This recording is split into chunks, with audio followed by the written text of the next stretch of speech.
hello. Olá, bom dia. Olá, bom dia. Coisa A boa. vossa espera é bom.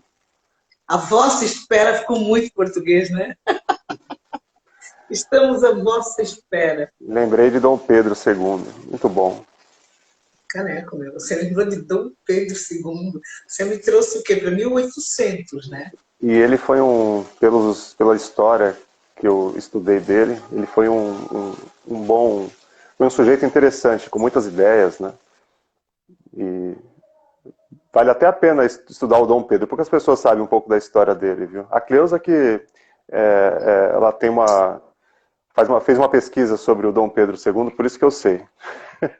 Ah, pois é, mas a Cleusa gosta dessas coisas, né? De história. Ela é formada em história, né? Ela é formada em história, ela é restauradora, se eu não me engano. Tem um nome Ela é lá. museologista, não é É, isso? isso. E ela restaura livros antigos também. Vamos saber, essa parte eu não sabia. É, Ela restaura livros antigos.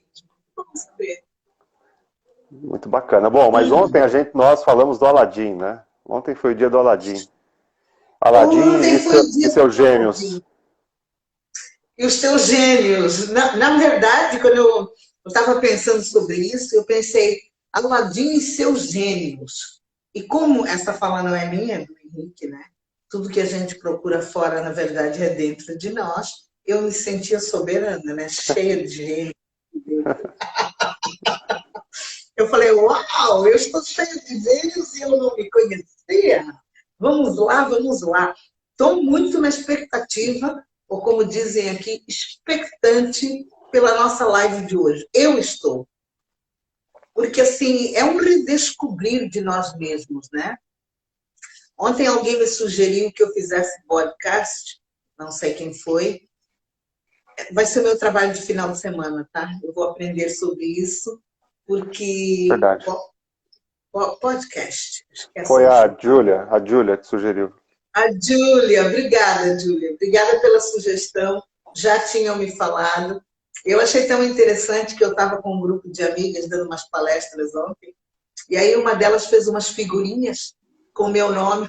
Ela falou, Ela tá com aí. as frases que eu faço, que eu falo, né? Eu normalmente falo muito, yeah, é minha cara, né? Eu mandei para algumas pessoas e me disseram, o que, que é? Você está de blogueirinha agora, né?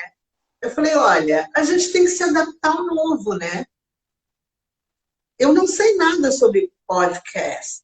Nossa, ficou até chique falar podcast. Ficou. Eu vou aprender, eu não tenho problemas de aprender. Porque eu acho que é exatamente isso. As novas gerações trazem propostas, as novas tecnologias trazem. Ai, que lindo, será sucesso com certeza. Uhul, vou pegar essa tua palavra. Júlia, eu sou ótima de receber coisas boas. Eu recebo tudo isso que você está me dizendo, eu recebo. Porque eu acho que assim, a gente tem o privilégio de poder alcançar muito mais pessoas. E essa história de brincar com os contos de fada, quando o Henrique falou na primeira semana, Henrique, eu confesso que eu falei que vem por trás disso, né? Gente, historinha de criança, Hum. pois é, e senta que lá vem história. Como é profundo isso, né? É verdade. Essas histórias elas têm o poder de possibilitar que a criança desenvolva uma criatividade. E sem poder pensar, essas crianças não desenvolvem essa habilidade de se tornarem criativas quando se tornarem mais velhas. Ou seja, quando uma criança recebe tudo pronto, por que ela precisaria pensar? A gente precisa sempre entender que nós estamos trabalhando com um equipamento, com um sistema biológico que ele é inteligente. Se você tem o alimento, se você tem tudo pronto, ele não precisa se desenvolver. A Júlia falou, ótimo nome sugerido aí, né? Porque, olha, se você tem tudo pronto, ele não precisa se desenvolver. Eu gostei muito do que você disse, porque eu percebo que hoje nós temos uma dificuldade muito grande de equipar educadores. Né? Porque vamos combinar que o nosso sistema está defasado. Né? Nosso sistema educativo está defasado. não sou eu que vou explicar isso. Nós temos aí a história toda, né? As pessoas para mostrarem que não deu, não foi tão bom assim, né? Os efeitos que nós vemos. E uma das coisas que a gente tem eu sei que a gente vai, eu sempre acho isso, quando a gente quer impor coisas novas, a gente desequilibra. Vai para um outro canto, faz tudo errado, até que depois a gente tem um certo equilíbrio. Então, talvez a gente demore para isso. Mas essa proposta que você disse agora, de fazer as crianças pensarem, porque a gente conta a história para calar a criança, para fazer dormir. Não, peraí, vamos contar uma historinha, vamos pegar uma historinha aqui. Né? E eu sei que tem o meu público querido cristão ouvindo, e a gente vai contar as historinhas de Jesus. Mas se a criança dizer de Jesus, da Bíblia, e se a criança se identificar com algumas coisas do diabo, a gente não vai gostar. Porque a gente vai dizer, não, deixa isso que isso é do diabo. E talvez a gente não vai fazê-lo pensar. Ele pode até deixar lá na frente, mas ele precisa pensar sobre isso. Geralmente, e assim como é também com o sistema educativo, com muito cuidado com o que vão ouvir do que eu vou falar, mas o sistema educativo ele não prepara as crianças para serem livres. Ó, nós somos educados para seguir regras. É um sistema para você se comportar. Né? Hoje tem mudado o sistema de aplicação do conteúdo.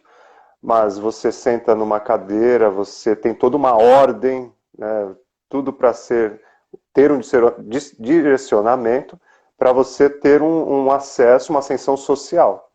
Mas ensinar a pensar, geralmente não é assim. Então, assim, tem famílias, eu tive a oportunidade, isso é uma das coisas boas, assim, que eu acho da minha criação. Eu ouvi muitas histórias como histórias. Então, eram histórias diversas do folclore brasileiro, para ter um entretenimento mesmo, quando eu era criança. Mas também, no sistema cristão que eu já falei, que eu já participei e tive uma grande influência na minha vida, ali não era para contar histórias, não era assim que eu via, contar histórias para estimular a minha criatividade, eram histórias para doutrinar a minha criatividade. Então, geralmente, no sistema cristão, a história é contada para doutrinar. Ou seja, você conta a historinha lá do início para explicar, para ir mostrando como é e como deverá ser.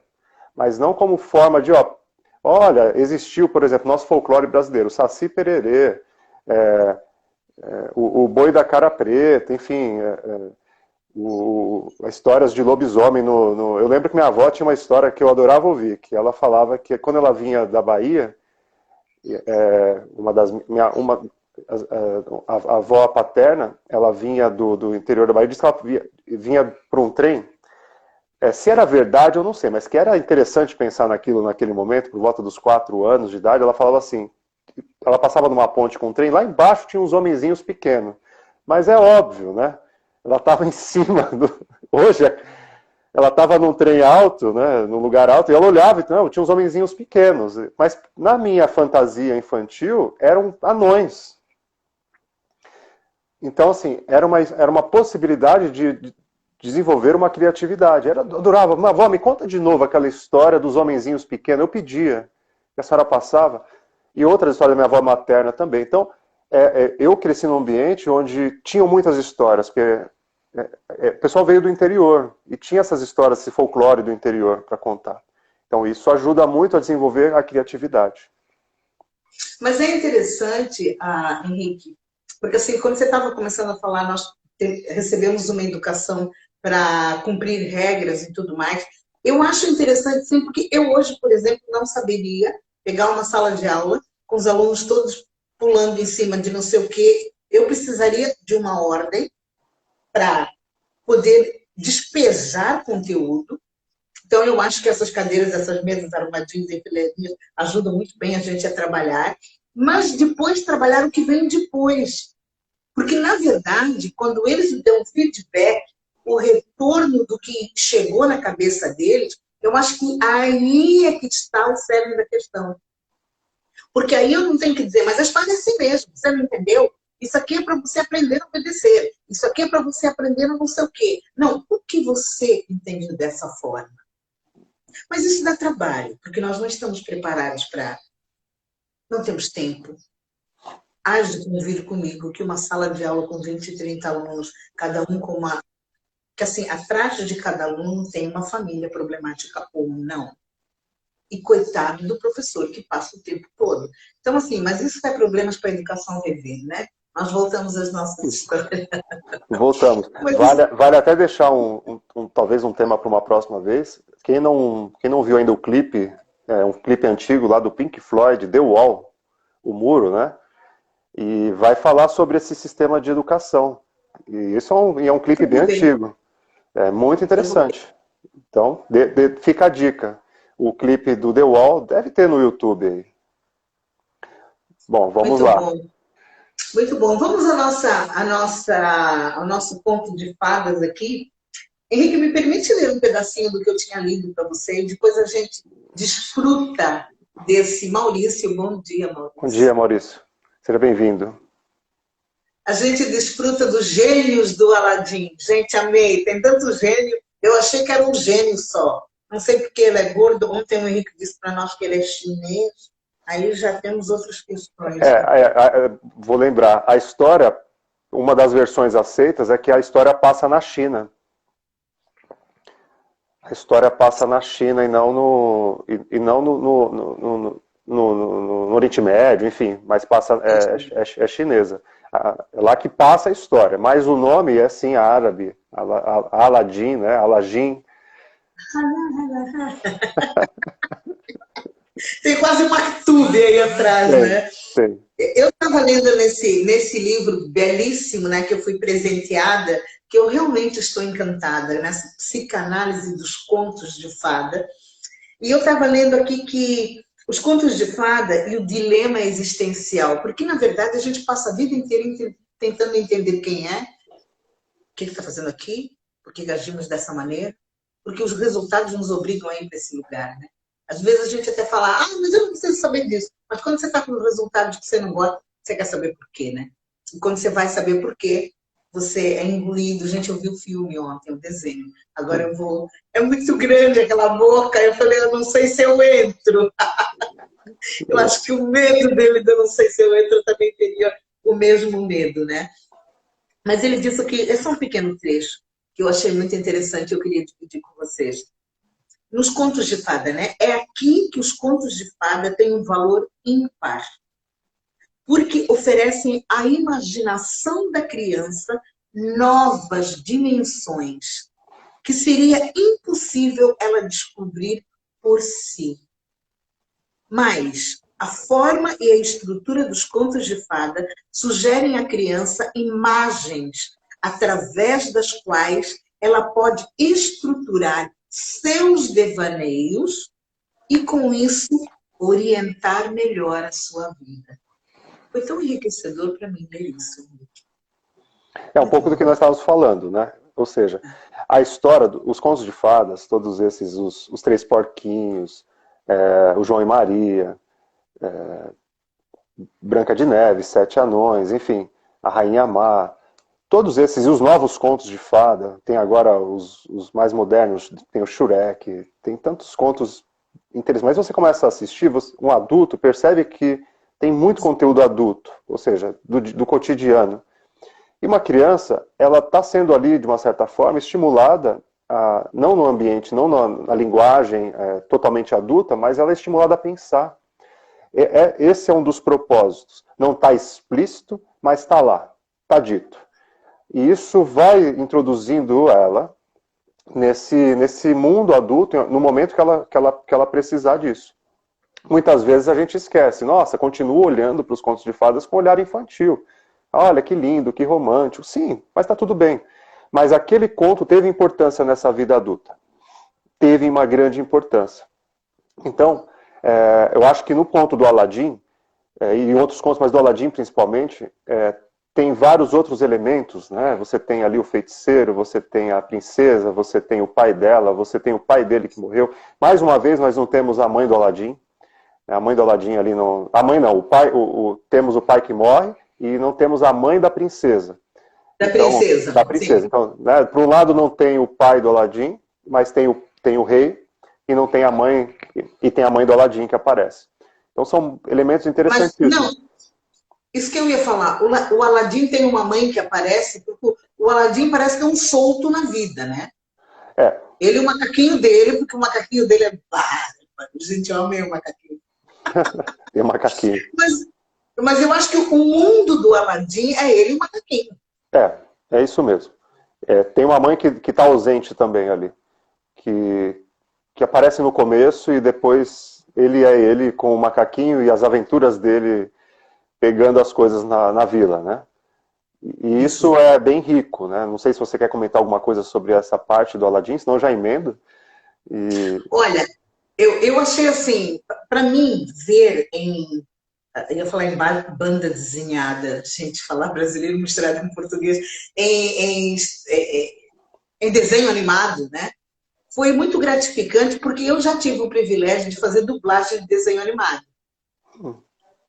De cantar e de... Foi para a televisão portuguesa, foi há muitos anos atrás. E, assim, a sensação que a gente tem... Eu vou explicar um pouquinho para vocês, só para vocês perceberem como foi a minha sensação de assistir o filme, né? Porque eu tenho na minha frente um script em português, tenho uns fones de ouvido em inglês, porque a minha voz não pode fugir muito da voz original, então eu tenho que colar no meu timbre ao outro timbre. Tenho na minha frente uma televisão, porque eu não posso falar depois da boca do boneco. Então a minha fala tem que ficar exatamente junto com aquilo. E eu, como sempre trabalhei, a minha primeira formação foi licenciatura em Educação Artística e teatro foi uma das coisas que eu trabalhei. E não dá para você colocar a intenção da palavra sem ter um universo na tua cabeça. Você precisa desse universo. E me cansou de ver como ele fugia dos ladrões. Eu queria cantar junto, né? Eu queria ir junto, porque eu estava, de repente, coloquei aquilo em tela grande para eu ver, e eu fiquei cansada, porque assim, o que leva o Aladim a aceitar a proposta do feiticeiro? Talvez a vida que ele tinha estava cansativa.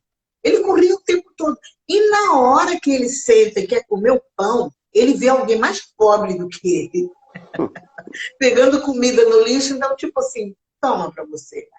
Eu não vou comer, você come. E eu achei assim, às vezes a gente aceita qualquer proposta, porque a vida que a gente leva é cansativa. É legal. Assim, eu não estou falando mal dessa vida, porque sou uma certa liberdade.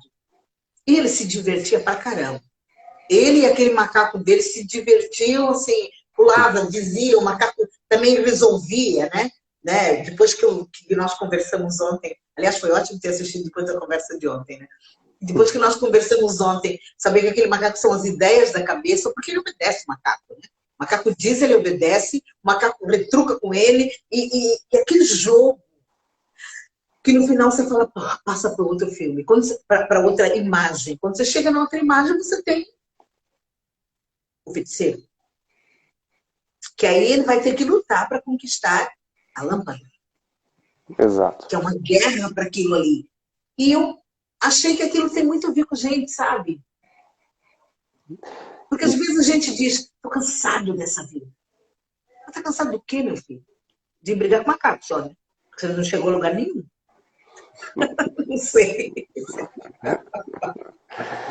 Muito bom. Ó, é interessante, quando você estava falando, me fez pensar em algumas preocupações que às vezes eu escuto em clínica de pais de crianças que eu atendo.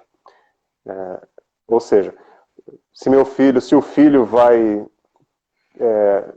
se organizar, ficar limpo, se a bagunça dele, se quando ele for maior ele vai poder, se ele vai ter uma organização depois que sair de casa, começar a se relacionar com outras pessoas. É uma grande preocupação com algumas mães e com a maioria dos filhos e filhas, principalmente com meninos, né?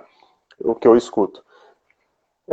E o Aladim, ó, quando é que ele muda? Quando é que ele decide? Quando é que esse start passa de ser um menino traquino para ser um príncipe? Ou seja, quando a lâmpada se relaciona com uma ideia de poder na história. Quando ele vê a princesa. Então é interessante isso, quando ele vê a princesa. Então, assim, às vezes a mãe está preocupada com a educação do filho, ou seja, que ele vai se limpar, que ele vai escovar os dentes, que ele vai... Enfim, coisas do dia a dia. Mas fica tranquilo, porque quando ele se apaixonar por alguém, ele começa a se arrumar. Muito bom, olha. Não precisa ficar muito... Ai, meu Deus, aquele quarto. Ou seja, que bagunça, você não arruma. Deixa sujo. Poxa.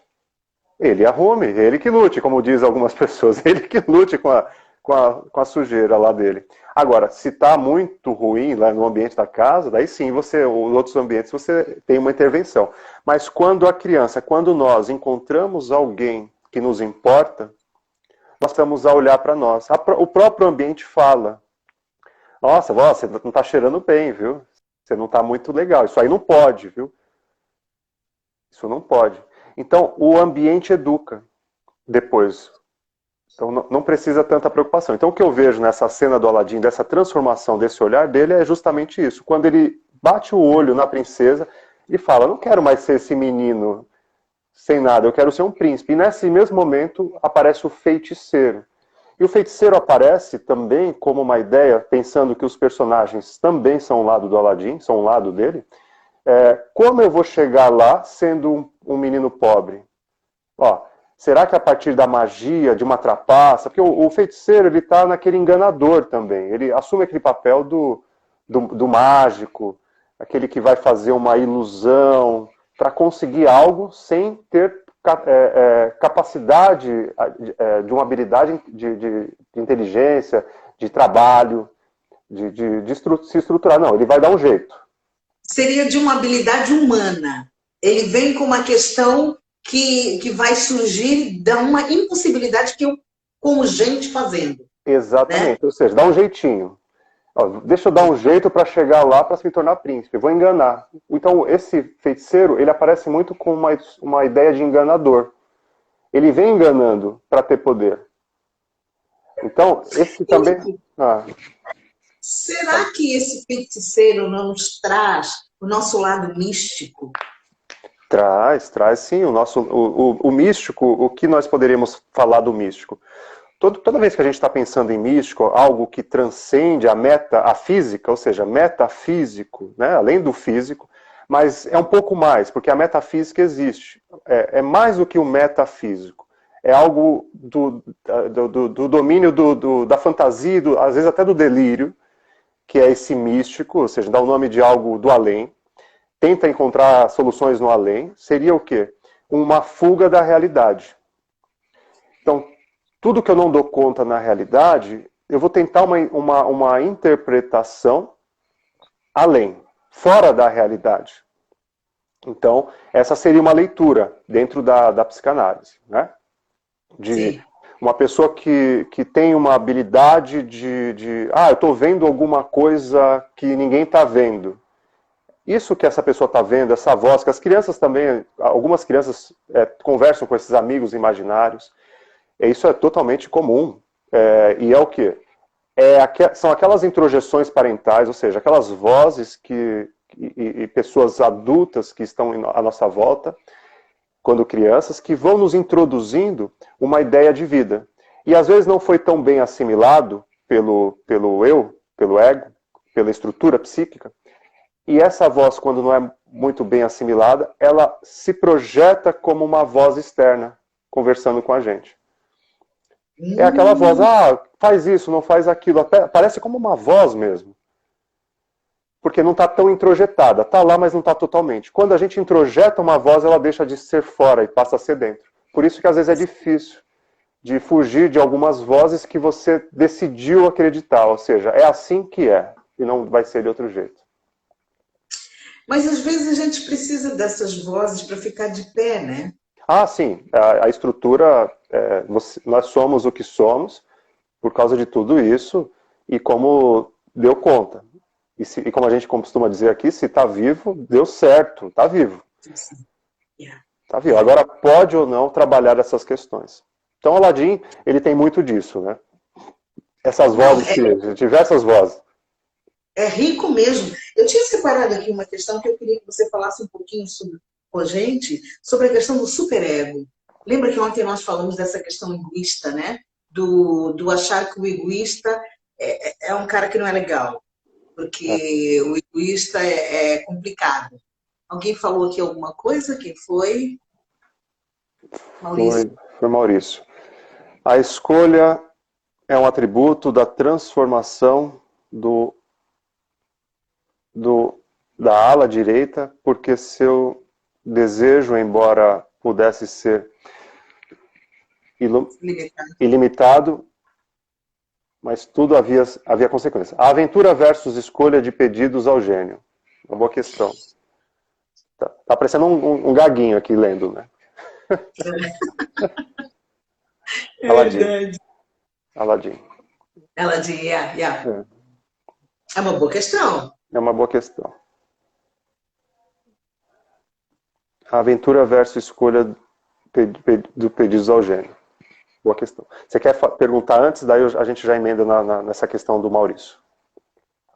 Tá, não, deixa eu só responder isso. Depois responde essa questão do Maurício, porque eu gosto da palavra que ele usou. Ele falou aventuras. Sim. As aventuras, para mim, normalmente, posso estar errada. Aliás, podia até pesquisar antes de falar, mas a palavra veio agora e veio um mundo aqui na minha cabeça. As aventuras, para mim, são coisas, às vezes, que são feitas sem muita consciência. A gente vai para uma aventura.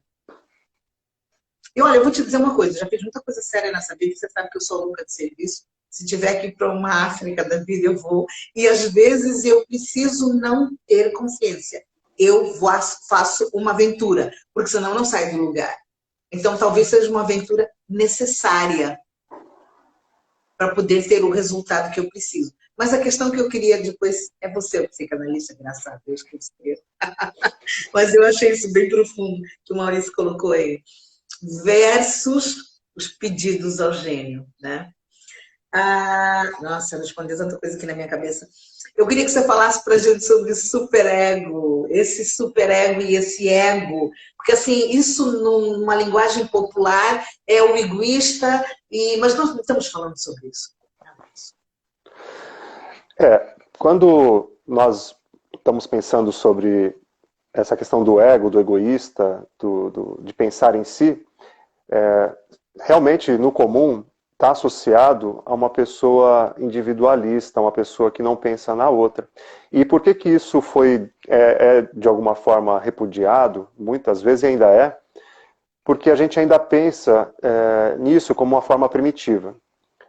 Pensando numa tribo, se um sujeito lá, um indivíduo tribal, ele pensar, na tribo, ele não é ele também faz parte de todo um emaranhado de coisas que precisam acontecer para que funcione a tribo. Se ele pensar nele, a tribo não funciona. Então ele não pode pensar nele. Não tem segurança, não tem comida, não tem relacionamento, não tem nada. Ele não vive, ele precisa do outro. Pensa num ambiente primitivo, você precisa que alguém casse, que alguém cozinhe, todo esse sistema. Quando nós nos aproximamos e vamos saindo desse mundo primitivo e passamos pela era moderna, medieval, moderna e agora contemporânea, a sociedade me protege. Ou seja, eu tenho sistemas de segurança, eu tenho micro-ondas, eu tenho comidas prontas. Eu não preciso mais do outro, nesse sentido de proteção, nesse nível tribal, para cuidar de mim. Eu posso cuidar de mim. Uma pessoa vive sozinha e vive tranquilamente. Ela tem segurança, ela tem acesso à comida, alimentar, tudo pronto. Ou seja, então, num ambiente contemporâneo, é possível pensar em si. E, nesse sentido, pensar em si é pensar no que é melhor para você no momento. É claro que não estou falando com isso que uma pessoa não vai pensar na outra, não vai se relacionar, não é isso. Então, nesse sentido de ego, quando a gente fala em psicanálise, o ego, o superego e id, a gente está falando da estrutura psíquica individual, que não está separada, mas está ali tudo junto, e que nós temos dentro de nós uma força para viver, que seria a vontade, seria a força de se precipitar nessa aventura, já respondendo à questão do Maurício. Então, essa força que nos coloca como curiosos em relação a algum tipo de situação, é uma força, eu quero me representar, eu quero representar esse sentimento em algo, seja ele assistindo um filme, seja indo em uma determinada viagem, seja indo na esquina, andando um quarteirão a mais do que se andou, o que, que tem do outro lado, o que, que tem naquele campo, o que, que tem naquela praça, essa aventura, esse novo. Por outro lado, esse superego são as vozes que foram introjetadas em nós para que nos mantessem vivos, ou seja, quem cuidou de nós, toda essa sociedade que cuidou de nós, está em nós. Como? Que formato? Em formato de voz, em formato de posso, não posso, devo ou não devo. Isso é uma questão superegóica. O que eu devo, o que eu não devo. Eu posso dizer que isso está dentro de mim em formato de consciência? Isso, está tudo junto. Tudo isso não está separado, nós separamos para explicar. Mas está tudo junto. Então, quando nós temos um adulto com comportamento infantil, ou seja, o que, que seria? Ele não dá conta de um sentimento que ele tem, um desejo, é ser infantil. Porque o infantil, a criança não dá conta do que sente e nem pode realizar os seus desejos. Ou seja, quando eu tenho um adulto que não pode realizar os seus desejos e nem assumir o que quer, eu estou diante de um comportamento infantil. Ou seja, ele não se desenvolveu, né, nesse conteúdo. Pode ser que em outros conteúdos, outras funcionalidades da vida, ele já esteja resolvido, mas num determinado conteúdo não. Por exemplo, uma determinada pessoa não está feliz com um determinado relacionamento, seja de amizade, seja de amoroso, seja do que for, e não pode sair daquele relacionamento. Por que que não pode? Por vários motivos. Porque não vai ser legal, porque tem os amigos, porque estou dentro de um grupo que vai pensar que isso não é legal, porque eu tenho uma instrução, por exemplo, religiosa. Ou seja, são vozes que estão dizendo que você não pode fazer o que você quer. Quem é que diz para nós o que nós queremos, em qual idade? Quando nós somos crianças. Yeah. Então, ser adulto é poder fazer, de uma certa forma, aquilo que deseja. Claro,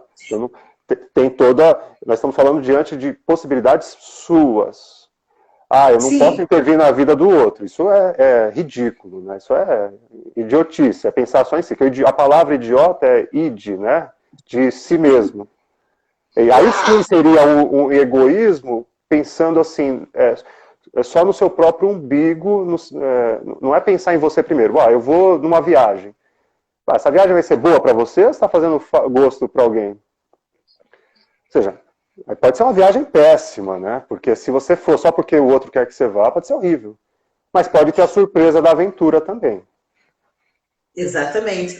Quando você estava falando nessa questão de as frases que vêm na nossa cabeça, os macaquinhos que vêm, eu estava pensando numa frase que eu repeti isso muito com a minha filha, mas também acho que eu devo ter ouvido, né? Tipo assim, o que os outros vão dizer? O que os outros vão dizer? Eu me lembro que uma vez, eu estou falando isso agora porque eu me lembrei de uma das vezes que eu pedi para ela fazer um desenho, e ela fez um desenho com uma criança com cabelo em pé. E eu falei assim para ela, mas por que esse desenho está com o cabelo em pé, né? Ela falou assim para mim, porque ela não tem mãe. Aí eu falei, ela tá na história dessa, porque eu não deixava ela sair de casa sem pentear o cabelo. E eu dizia assim para ela, tem que pentear o cabelo, a pessoa vai achar que você não tem mãe. Para com isso. E eu achei muito interessante, quando ela fez aquele desenho daquela menininha com o cabelo em pé, ela falou, mãe, ela não tem mãe. Tipo, ela não tem quem arrume o cabelo dela, né? E eu acho que, assim, muitas vezes a gente fica em relacionamentos, em situações, né? Não vou dar esse nome de relacionamento, em situações muito demoradas, muito prolongadas, sofrendo, vivendo, esperando que alguma coisa aconteça, esperando que o místico aconteça, esperando que Deus intervenha e tudo mais, porque no fundo é uma vozinha que está lá na minha cabeça dizendo o que os outros vão pensar. O que os outros vão pensar sobre isso que você está fazendo? E às vezes você vê que tem pessoas que vivem situações muito longas e quando a tampa sai, tipo assim, os outros que se lixem, ou como diria Rita Lee, o resto que se exploda, feito bomba H. Pois é, vou botar para fora, Aí você tem os outros dizendo, nunca imaginei que a pessoa fosse fazer isso. Como ela poderia ter feito isso? Só que é libertador para a pessoa saber que se ela tivesse feito antes, ela podia estar mais livre, né? Mas os macaquinhos são muito mais fortes. São fortes, são necessários, então não estamos... É importante lembrar que são necessários porque é a forma com que essa pessoa tem. E por que ela não pode fazer ou pode fazer alguma coisa? Vamos tentar traduzir isso, que é a questão do ego, egóica. Ou seja, esse ego, no sentido de esse eu dessa pessoa, onde está? Tá? Então esse ego que eu estou falando é onde está esse eu seu. Você que está me ouvindo, vocês que vão ouvir, onde está esse eu? Que conhecimento, que poder esse eu tem sobre as questões da sua vida? Ou seja, seu próprio eu. Esse eu pode decidir, esse eu está decidindo, esse eu não está decidindo. Então essas questões são questões importantes para você, de uma certa forma, perceber em que estágio está o seu eu numa determinada situação. Ou seja, esse eu está muito infantil, está adulto, está adolescente? Onde está? Usando aqui uma terminologia nova aqui, que eu não usei em lugar nenhum ainda. Essa que eu estou falando agora. Então, é nova. Então, onde está esse eu seu? Em que momento da vida ele está? Em relação a um determinado conteúdo? É no emprego, no seu relacionamento, no seu estudo, no seu convívio com os amigos? Ou seja, está muito dependente, está independente, está rebelde, está feiticeiro, está tentando achar uma ideia fantástica para resolver, ou está lidando de uma forma adulta? Não quero, ou quero, não quero isso, não sou obrigado, enfim. Como que está isso? Então, acho que essa é uma das questões que finaliza a ideia, finaliza não, mas nos coloca no fim do filme, do Aladim, que seria o quê? No momento que ele dá conta de que ele chegou onde ele chegou, fazendo tudo o que ele precisou fazer, algumas trapaças, alguns enganos, algumas viagens, algumas aventuras, mas no final ele fala, poxa vida, não preciso de nada disso. Para me relacionar com essa pessoa como adulto, eu preciso dizer para ela, então, não, eu sou assim, eu sou falho, eu sou aquele menininho ainda, eu tenho algumas vontades, ou eu sou aquela mulher, enfim, eu estou falando no espectro humano, né? Você é tudo isso que te constituiu. Não dá para fugir, não dá para esconder. E o outro aceite ou não. Ou seja, nós estamos vivendo um momento onde não tem mais uma autoridade, já falo isso em algumas vezes, ou seja, como eu não estou mais num ambiente tribal, patriarcal, eu não tenho mais que ver as coisas com essa obediência cega que vem de um vertical. Você obedece e pronto. Não. Hoje nós vivemos uma questão lateral. Ou seja, você pode questionar. Mas olha, a gente vive essa questão lateral, mas assim, precisa de duas coisas, eu acho. Primeiro, a minha autorresponsabilidade de dar conta disso. Porque assim, é muito fácil eu começar a dizer, não, agora eu também não tenho ninguém para obedecer, faço o que eu quero, mas depois eu dou conta da minha vida. Eu preciso dar conta disso. Não, exatamente, é uma boa questão. Nós estamos falando de dar conta mesmo, ou seja, você assumir o que quer e se responsabilizar por isso. Então, é um momento de inventar uma vida e se responsabilizar por ela. Nossa, dia, Instituto do Amor. O Maurício está te fazendo uma pergunta aqui, ó. Vamos lá. Henrique não costuma responder, eu quero ver como é que você vai responder isso. Deixa eu ler, vai. Nosso id é bloqueado pelo ego e superego alheio? Nosso id está restrito à convivência que temos? Como podemos realizar as aventuras que desejamos? Obrigado, Maurício. Sempre com boas perguntas. Maurício. Na estrutura da psicanálise, o id, ego e superego, o id é a força de vontade, é a vontade. Vamos pensar no id como uma força que tem dentro de nós. Nós vamos chamar de força. Uma força para movimentar essas células. Pensando que antes do nosso racional se formar, nós tivemos um corpo. Ou seja, esse corpo quer viver. Esse corpo quer ficar vivo. Ou seja, desde a formação do feto, do útero, nós estamos falando de tudo isso e ainda das relações, que eu vou dar uma palavrinha aqui, depois vocês pesquisem, filogenética. Tá? Nós estamos falando de todo esse sistema que tem uma força e quer se manifestar como biologia e viver. Bom, para viver em sociedade, nós, então, somos humanos, temos capacidades cognitivas, vamos desenvolvendo tudo isso. Precisamos nos relacionar. Para esse corpo ficar vivo, eu preciso aceitar as regras sociais.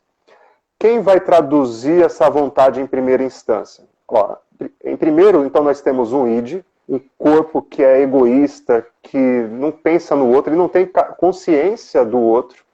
Então, ele só quer receber alimento, ele quer produzir, ele quer crescer, então ele está dentro da mãe, a mãe tem que comer, senão esse feto não cresce.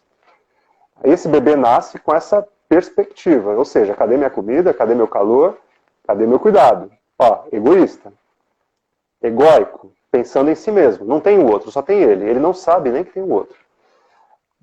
Por volta de algumas semanas, alguns dizem que é depois de um ano, mas por algumas semanas esse bebê começa a desenvolver um ego. O que é o ego? É a habilidade de traduzir essa vontade interna desse corpo como resposta externa. Ou seja, ele chora e alguém aparece. Ou seja, ele entende, começa a desenvolver sinapses, neurônios, enfim, dizendo, quando eu faço isso, alguém vem. Quando eu faço isso, eu recebo algo. Não com essa habilidade de raciocínio, mas isso começa a acontecer. Logo depois, quando nós estamos por volta dos 3, 4 anos, é que a representação superegóica social, então, começa a fazer sentido. Olha como demora, ó. Então, às vezes a gente olha para um bebê e fala, ele está sorrindo, ele está aqui. Não, ele não está, são espasmos. E por volta dos 3, 4 anos, então, ele começa a identificar as regras, que é quando a criança fala para a criança, não faz isso.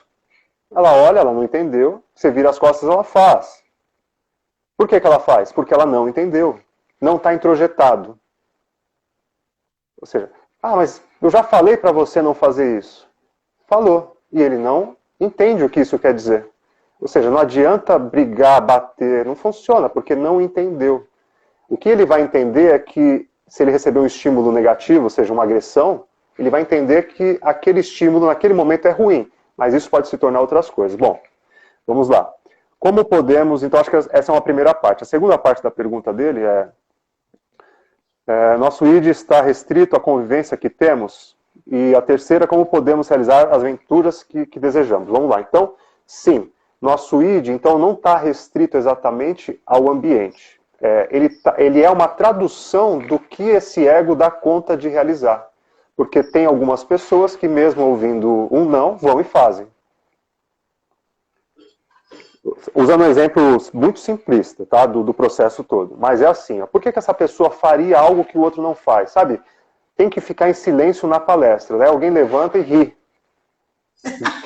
Fica quieto. Né? Para de falar. A pessoa está nem aí. Por quê? Porque a representação dela sobre ela e sobre os outros não está no mesmo formato que o dessas pessoas. Elas não aceita aquelas regras como autoridade dela. Ou seja, para ela não faz sentido.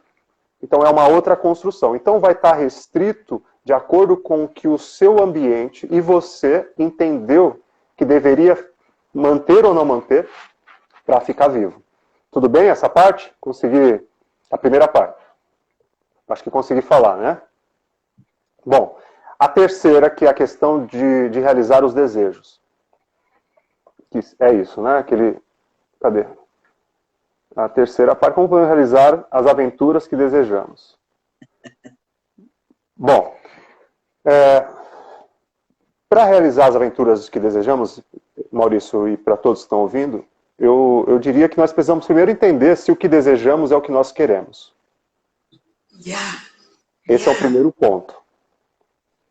Porque às vezes o que nós falamos que desejamos não é o que nós desejamos. Um exemplo. Você falou a chave. Se o que desejamos é o que nós queremos. Porque geralmente não é.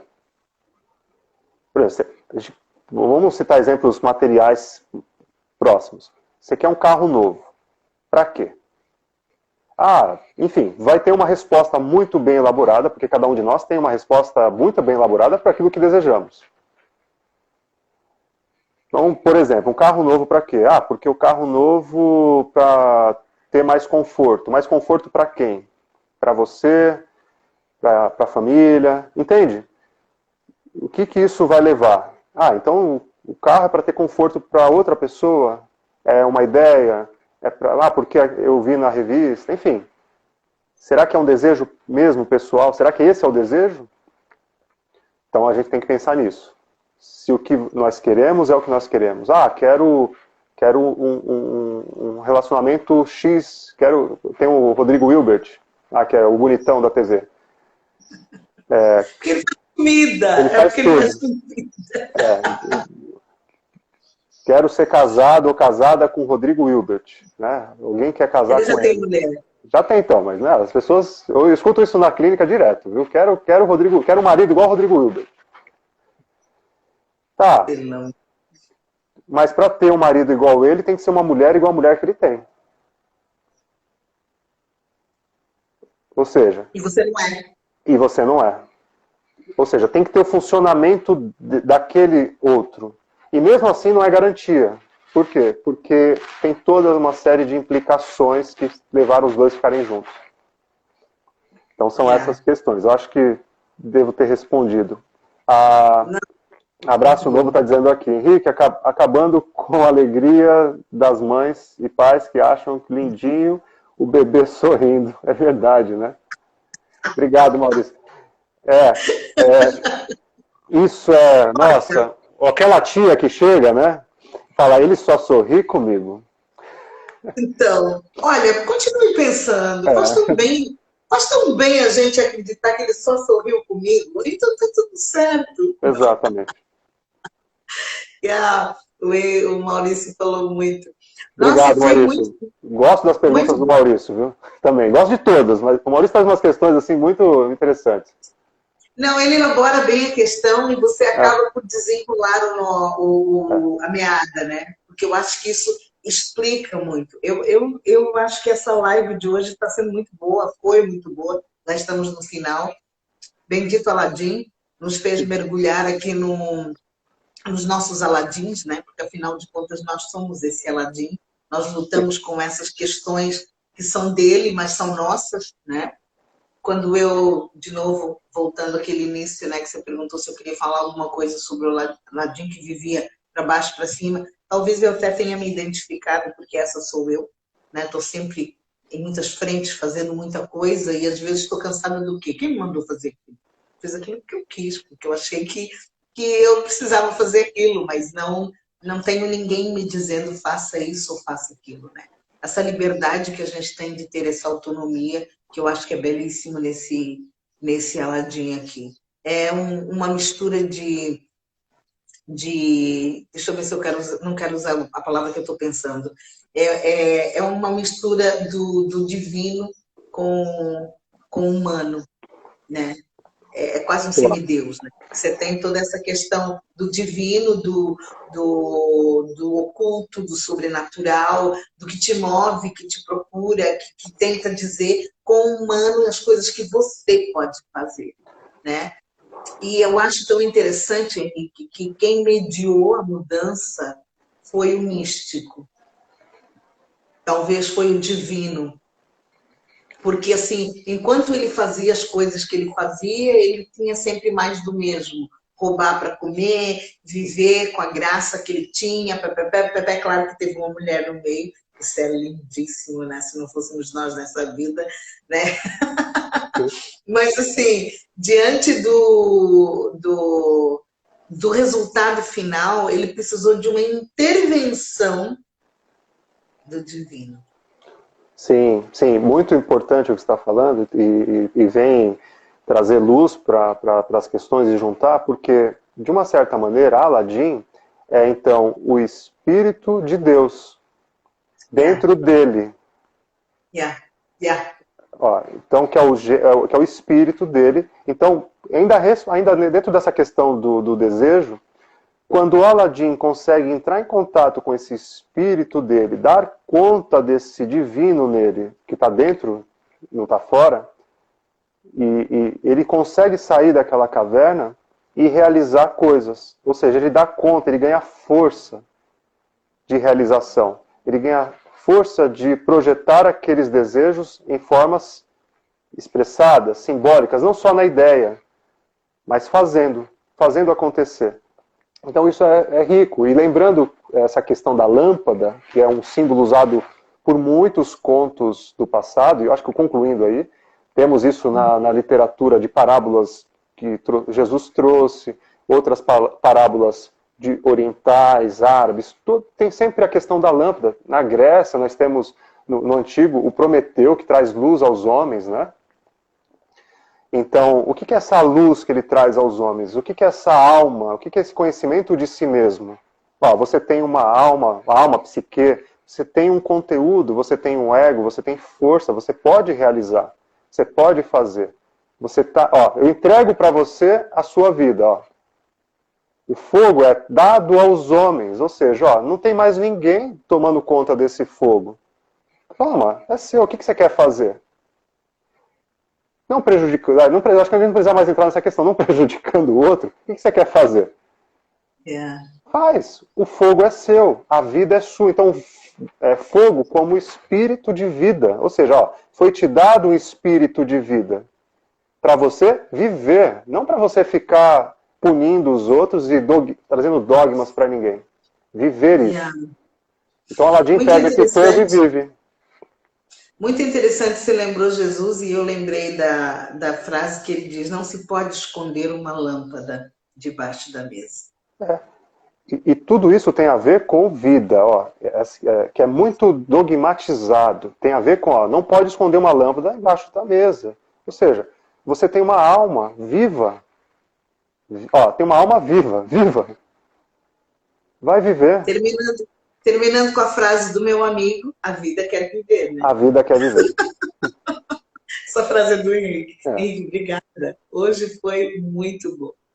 Eu acho que nós vamos para um final de semana que dá para pensar e repensar. Eu tenho muita lição de casa para fazer essa semana. Ninguém me obriga a fazer as lições de casa, mas no final são tão gratificantes, né? Que eu acho que é tão necessário. Muito obrigada. Tchau, gente. Boa tarde para vocês. Bom dia, boa tarde, bom final de semana. Um prazer estar sempre aqui com vocês, viu? Tchau. Que bom.